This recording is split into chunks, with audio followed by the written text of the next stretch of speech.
Video देखने वालों को नमस्कार। आज हम बात करेंगे भारत जोड़ो यात्रा के बारे में।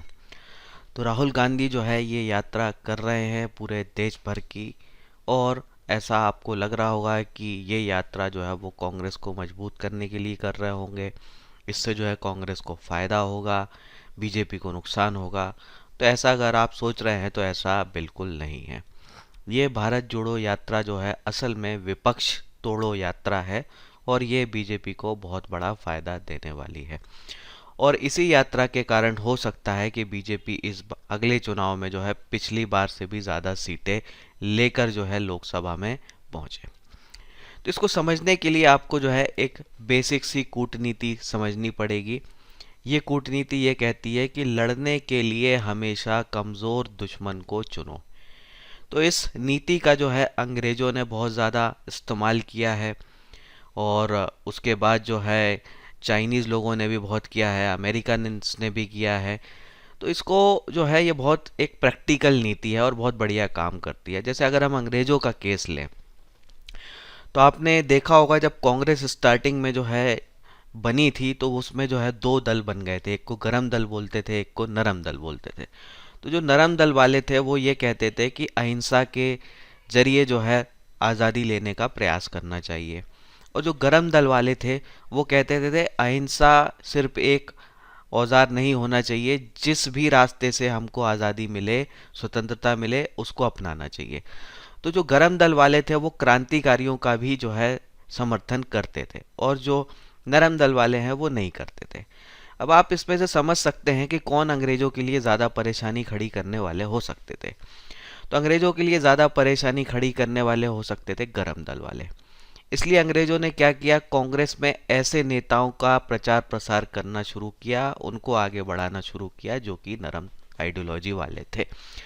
तो एक जो गर्म आइडियोलॉजी वाले थे वो थे लाला लाजपत राय। तो उन पर जो है लाठी चार्ज करके जो है उनकी अंग्रेज़ों ने हत्या कर दी, और बाद में कांग्रेस में जो है दबदबा जो है वो नरम दल वालों का रहे। इससे जो है उनका काम आसान हो गया। तो जानबूझ के जो है उन्होंने ये किया। वैसे ही सत्याग्रह वाले आंदोलन की अगर हम बात करें तो सत्याग्रह वाला आंदोलन जो है राजकुमार शुक्ला ने किया था, गांधी जी ने नहीं किया था। तो उस आंदोलन में जो है गांधी जी बस शामिल होने आते हैं, और अंग्रेज जानते थे कि राजकुमार शुक्ला खतरनाक हो सकते हैं, गांधी जी नहीं होंगे। इसलिए जो है उन्होंने उस चंपारण वाले आंदोलन में गांधी जी को आगे बुलाया और छोटी मोटी मांगे मान ली। तो अंग्रेज क्या करते थे कि जिसकी छोटी मोटी मांग, जिसको आगे बढ़ाना हो उसके थ्रू जो है उनकी छोटी मोटी मांगों को जो है मान लेते थे, और उसको बड़ा नेता जो है वो बना देते थे, क्योंकि वो जानते थे कि लॉन्ग टर्म में यही हमको फायदा देगा। प्लासी का युद्ध हो, बंगाल में उन्होंने कब्जा किया, तो उन्होंने जो है खुद सत्ता लेने की जगह क्या करा, एक कमज़ोर को जो है राजा बना दिया और फायदे पूरे लिए। तो ये एक स्ट्रैटेजी होती है। तो यही स्ट्रैटेजी जो है यहाँ पर चल रही है। अब अगर हम बात करें बीजेपी के मुख्य विरोधियों के ओपोनेंट्स की बात करें तो इस समय जो है ये तीन हमको दिखते हैं जो कि मेन चैलेंजर हो सकते हैं। अब इनकी अगर आप तुलना करें राहुल गांधी से कि क्या ये उससे बेहतर हैं या नहीं है, तो आप इसका जवाब जो है स्वयं जानते हैं कि ये उनसे बेहतर हो सकते हैं। हालांकि अखिलेश यादव को जो है मैं बहुत ज़्यादा स्मार्ट नहीं मानता। वो क्या हैं वो बच्चे भी जानते हैं। छोटा सा बच्चा बोला कि हाँ मैंने पहचान लिया, तो बोले आप राहुल गांधी हैं।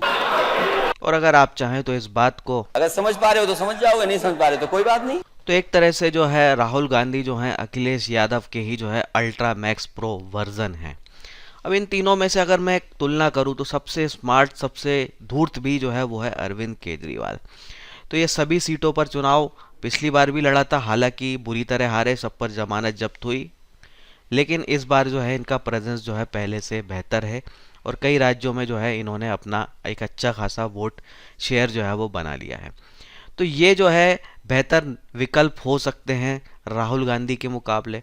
वैसे ही ममता बनर्जी की बात करें तो एक बड़ा स्टेट जो है इनके पास है, ये भी एक प्राइम चैलेंजर हो सकती है। अब इन तीनों को अगर हम देखें तो डेफिनेटली राहुल गांधी से जो है ये बेटर लगते हैं। लेकिन ये जो भारत जोड़ो यात्रा ये क्या कर रही है, ये राहुल गांधी को विपक्ष का नेता के तौर पे प्रोजेक्ट कर रही है।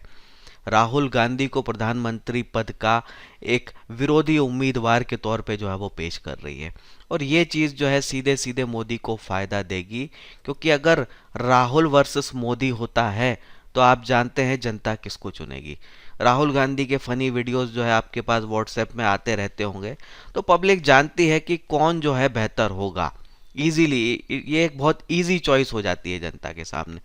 पर यही अगर जो है मोदी वर्सेस केजरीवाल होता, या मोदी वर्सेस अखिलेश यादव होता, या मोदी वर्सेस ममता होता, तो एटलीस्ट इनके राज्यों में तो जो है सीधा सीधा बेनिफिट तो मिलता ही। कांग्रेस का को जो है किसी एक पर्टिकुलर राज्य में भी जो है इनके नाम पे जो है सत्ता नहीं मिल सकती। तो केजरीवाल कम से कम दिल्ली में ले सकता है, ममता बंगाल में ले सकती है, राहुल गांधी के दम पे किसी भी राज्य में सत्ता नहीं आती है। तो आप सीजिए कि क्या हो रहा है, ये जो भारत जोड़ो यात्रा है ये प्रोजेक्ट कर रही है राहुल गांधी को एक प्रधानमंत्री पद के उम्मीदवार के तौर पे। एक वीक उम्मीदवार, एक कमज़ोर उम्मीदवार जो है ऊपर आ रहा है। तो ये क्या हो रहा है, मोदी जो है अपने सामने लड़ने के लिए एक कमज़ोर उम्मीदवार को आगे ला रहे हैं, उभार रहे हैं, और ये चीज़ सीधा सीधा उनको फ़ायदा देने वाली है। तो ये जो है असल में भारत जोड़ो यात्रा नहीं है, ये विपक्ष तोड़ो यात्रा है। तो अगर विपक्ष के स्ट्रांग नेता उभर रहे होते तो फायदा मिलता, लेकिन इस यात्रा से क्या हो रहा है, जो स्ट्रांग नेता विपक्ष के जो हो सकते हैं वो दब रहे हैं। तो ये विपक्ष तोड़ो यात्रा है, और ये बीजेपी को लंबे समय में बड़ा अच्छा फायदा देने वाली है। इस पर आप अपनी राय रखिए, फिर मिलेंगे। जय हिंद।